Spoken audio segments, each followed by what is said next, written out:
Consider a moment those dank, primeval basements and mud-flooded sub-basements of the brain, where the fish and lizards and monkeys of our formative years still wriggle and skitter and scurry about. If we peer deep enough inside ourselves, we can see them there, still holding the line, still completing their respective lengths of circuitry, still telegraphing up their 2 cents worth from time to time, despite all our attempts at assimilating and processing them, or even refining them away down the spiral staircase of the spine.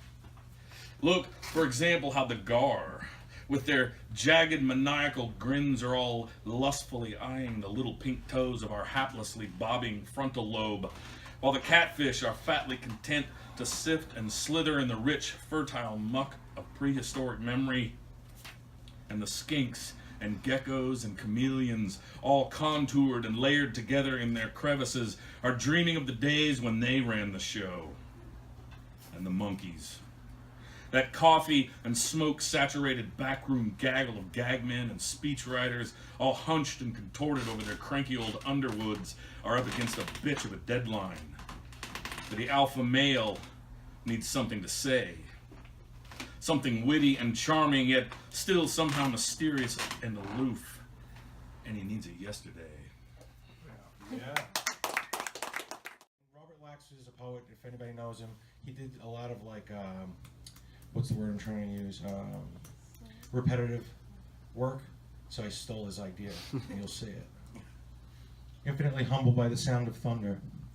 A child's mind is a delicate sponge that drinks it all in. They know this, get wet over this, sink teeth into this, and with little work and manipulation, a mirror image of hate will soon take the place of what was once a pure blank canvas.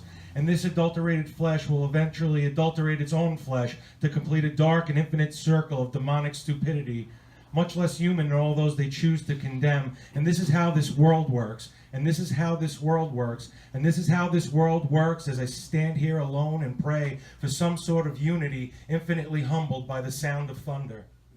Yeah. All of my ex-girlfriends are Martians. In the pictures buried on Facebook, their eyes are black orbs, like little black holes, like the thousands of black skies we've forgotten. And within them, if I look hard enough, I can almost see us there. Old memories like a VHS tape that's been played too much. How can we be judged for what happened then? We are actors who played our parts and have since forgotten the lines. I am now. I was born an instant ago. Life is a procession of births and deaths until the curtains close. My breakups are courses of you've changed. I am the caterpillar that never leaves the cocoon. The rebellion you can never muster. I am the fire your father sold for a safe house in the burbs.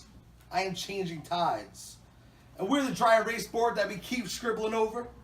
The universe will bring us together again as strangers in convenience store lines. We won't even recognize each other. We're doomed to be unread credits at the end of each other's movies.